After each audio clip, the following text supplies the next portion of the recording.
तो ये देखें जी, इसका स्टेटस आज की ही डेट में एक्टिव शो हो गया।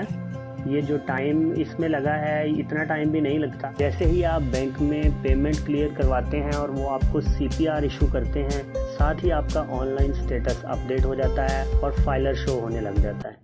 बिस्मिल्लाहिर्रहमानिर्रहीम, अस्सलामु अलैकुम वरहमतुल्लाहि वबरकातुहू। आज हम इंशाल्लाह ये सीखेंगे कि अगर आपका ऑनलाइन स्टेटस नॉन फाइलर हो गया हो तो आप किस तरह से बिल्कुल लीगल तरीके से चंद ही मिनटों में अपना स्टेटस नॉन फाइलर से फाइलर में तब्दील कर सकते हैं। तरीके को समझने के लिए वीडियो को शुरू से आखिर तक पूरी देखिएगा और अभी से इसे लाइक कर दें। मगर आगे बढ़ने से पहले दुरूद पाक। मैं हूं रिजवान खान और आप देख रहे हैं मेरा चैनल दी इन्फो साइट, जिसमें मैं आप लोगों के लिए लाता हूं दिलचस्प और मालूमाती वीडियोस। इससे पहली वीडियोस में हम आपको बता चुके हैं कि इनकम टैक्स रिटर्न फाइल करना किस किस पर ज़रूरी है, इनकम टैक्स रिटर्न फाइल करने के क्या क्या फ़ायदे हैं और आप अपने ID कार्ड या NTN नंबर से ऑनलाइन किस तरह से चेक कर सकते हैं कि आपका स्टेटस फाइलर है या नॉन फाइलर। इन सभी वीडियोज़ का लिंक डिस्क्रिप्शन में मौजूद है, आप इनमें से कोई भी वीडियो देखना चाहें तो देख सकते हैं। इससे पहले हम लोग ये डिस्कस कर चुके हैं कि जो भी शख्स या इदारा बाकायदगी से अपनी इनकम टैक्स रिटर्न्स FBR में जमा करवाता है वो फाइलर कहलाता है और जो ऐसा ना करे वो नॉन फाइलर कहलाता है। अब हम ये मसला डिस्कस करेंगे कि अगर कोई शख्स या इदारा अपनी टैक्स रिटर्न मुकर्ररा तारीख के बाद जमा करवाए या इसकी कोई 1 साल की रिटर्न जमा करवाने वाली रह गई हो तो इसका ऑनलाइन स्टेटस फाइलर से नॉन फाइलर हो जाता है। अगर कभी इसे फौरी तौर पर कोई बड़ी ट्रांजैक्शन करनी पड़े तो इसे डबल टैक्स चार्ज होता है। इससे बचने के लिए FBR ने एक सहूलत मुतारफ कराई है जिसे हम सरचार्ज फॉर ATL के ऑप्शन में जाकर इस्तेमाल कर सकते हैं। यानी FBR ऐसे शख्स या इदारे को कुछ जुर्माना करके इसका नाम एक्टिव टैक्स पेयर लिस्ट में शामिल कर देता है। इसके लिए FBR ने इंडिविजुअल के लिए 1000 रुपए, AOP या पार्टनरशिप के लिए 5000 रुपए और कंपनी के लिए 10,000 रुपए सरचार्ज या जुर्माना रखा है। ये अदा करके आप बिल्कुल लीगल तरीके से चंद ही मिनटों में नॉन फाइलर से फाइलर बन सकते हैं। ये जुर्माना अदा कैसे करना है इसका तरीका हम आपको बताएंगे, मगर इसके साथ साथ ये बात अहम है कि आप पहली ही फुर्सत में जो रिटर्न मिस है वो जमा करवा दें। जुर्माना अदा करने के लिए ऑनलाइन चालान फॉर्म बनाना पड़ता है और इसका तरीका मैं अभी आपको कंप्यूटर की स्क्रीन पे बताता हूँ। तो चलते हैं कंप्यूटर की स्क्रीन पर और जानते हैं कि इस मकसद के लिए चालान फॉर्म कैसे तैयार किया जाता है। सबसे पहले आपने ये वेबसाइट ओपन करनी है e.fbr.gov.pk। ये वेबसाइट ओपन हो जाएगी। इस तरह का इसका इंटरफेस होगा। इसमें यहाँ पे ऑप्शन है ID और पासवर्ड इंसर्ट करने का। तो यहाँ पे आपने ID लिखनी है। ID नॉर्मली ID कार्ड या NTN होता है और यहाँ पे नीचे आपने पासवर्ड लिखना है और लॉगिन कर लेना है। लॉगिन होने के बाद यहाँ पे एक सिक्योरिटी क्वेश्चन पूछा जाता है। आप चाहें तो इसको मुकर्रर कर लें, नहीं तो इसको स्किप कर दें। यहाँ पे डिफरेंट मेन्यूज़ हैं। इन मेन्यूज़ के अंदर यहाँ पे मेन्यू है ई-पेमेंट का। ई-पेमेंट के ऑप्शन के अंदर जाएंगे तो यहाँ पे एक मेन्यू है क्रिएट पेमेंट। क्रिएट पेमेंट के अंदर देखें डिफरेंट तरह के ऑप्शंस हैं। इसमें एक सेल टैक्स है, इनकम टैक्स है। आपने इसमें इनकम टैक्स के ऊपर क्लिक कर देना है जी। यहाँ पे आपने ईयर सेलेक्ट करना है कि कौन से ईयर की आपने पेमेंट करनी है, लेकिन उसको सबसे पहले आपने चेक कर लेना है ऑनलाइन। तो ये ऑनलाइन पोर्टल है जहाँ से चेक किया जाता है कि कोई बंदा फाइलर है या नॉन फाइलर है। अगर आप यहाँ तक पहुँचने का लिंक चाहते हैं या इसको चेक करने का तरीका जानना चाहते हैं तो इसकी वीडियो डिस्क्रिप्शन में मौजूद है, आप वहाँ से देख सकते हैं जी। यहाँ पे सबसे ऊपर है active tax payer list income tax. इस ऑप्शन के अंदर पैरामीटर टाइप में आपने CNIC देना है और यहाँ पे आपने CNIC नंबर दे देना है और आगे आपने डेट आज की सिलेक्ट करनी है और ये कुछ इमेज करेक्टर होगा, ये टाइप करके आपने वेरीफाई पे क्लिक कर देना है।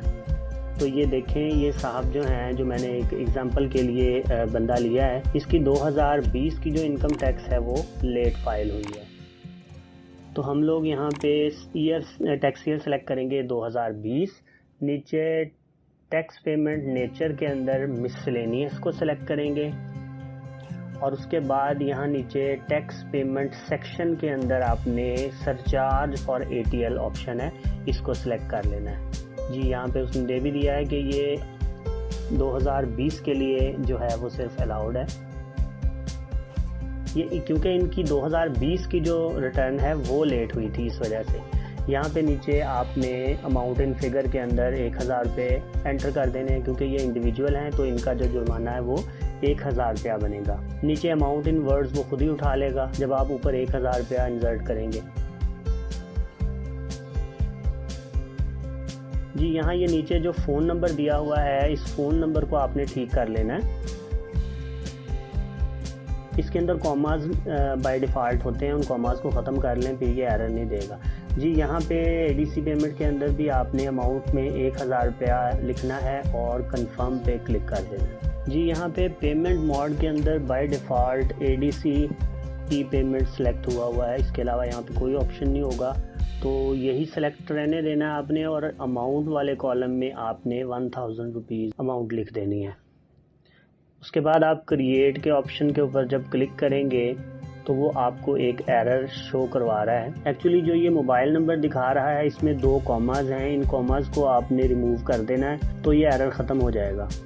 ये एडीसी ई पेमेंट के ऑप्शन में आगे आपने अमाउंट में 1000 रुपीज़ एंटर कर देना है और क्रिएट के ऊपर नेक्स्ट कर देंगे तो ये आपका जो चालान है ये क्रिएट हो जाएगा। यहाँ से आपने अपना सिटी सेलेक्ट कर लेना है कि आप कौन से सिटी के अंदर इसकी पेमेंट करना चाह रहे हैं। तो जिस सिटी को आप सेलेक्ट करेंगे उस सिटी की जितने भी बैंक्स की ब्रांचेस जिसके अंदर इसकी पेमेंट हो सकती है उसकी एक लिस्ट आपके सामने शो हो जाएगी। उसके बाद आपने ये प्रिंट के ऑप्शन के ऊपर क्लिक करना है तो आपके सामने पीडीएफ फाइल में ये जो चालान है ये क्रिएट हो जाएगा। इसको ओपन करें और एक दफ़ा चेक कर लें। इस पर प्रिंट के ऑप्शन में जाएं और अगर आपका प्रिंटर अटैच है तो इसका प्रिंट ले लें, या अगर आपने ऑनलाइन किसी को ये भेजना है तो ऊपर जो डेस्टिनेशन वाला ऑप्शन है इसके अंदर एक ऑप्शन होगा सेंड टू पीडीएफ, उसको सिलेक्ट करें तो ये पीडीएफ फाइल आपकी डाउनलोड हो जाएगी। जी ये आज का डेट और टाइम देख लें और इसका स्टेटस देख लें कि ये इनएक्टिव शो हो रहा है। कुछ टाइम के बाद पेमेंट हमने बैंक में जाके करवा दी है तो उसके बाद अभी हम लोग चेक कर लेते हैं इसका स्टेटस। एक्चुअली दिन टाइम में मैं बिज़ी था तो मुझे टाइम नहीं मिल सका मैं इसको चेक करूं, तो अभी हम लोग इसका स्टेटस चेक कर लेते हैं। ये जो CNIC नंबर है इसमें डैशेज नहीं आपने डालनी, अगर हो तो उसको रिमूव कर देना है। तो ये देखें जी इसका स्टेटस आज की ही डेट में एक्टिव शो हो गया। ये जो टाइम इसमें लगा है इतना टाइम भी नहीं लगता, ये सारा जैसे ही आप बैंक में पेमेंट क्लियर करवाते हैं और वो आपको CPR इशू करते हैं साथ ही आपका ऑनलाइन स्टेटस अपडेट हो जाता है और फाइलर शो होने लग जाता है। जी यहाँ पे आप देख सकते हैं फाइलिंग स्टेटस इसका एक्टिव आ रहा है आज की डेट में। उम्मीद है आपको ये तरीका समझ में आ गया होगा कि किस तरह से आप बिल्कुल लीगल तरीके से अपना ऑनलाइन स्टेटस नॉन फाइलर से फाइलर में तब्दील कर सकते हैं। अगर आपका कोई दोस्त नॉन फाइलर है तो इसे ये वीडियो ज़रूर शेयर करें, हो सकता है आपकी वजह से किसी का भला हो जाए। वीडियो अच्छी लगी हो तो लाइक कर दें, चैनल को सब्सक्राइब नहीं किया तो सब्सक्राइब कर दें। मिलते हैं किसी अच्छी वीडियो के साथ, तब तक के लिए अल्लाह हाफ़िज़।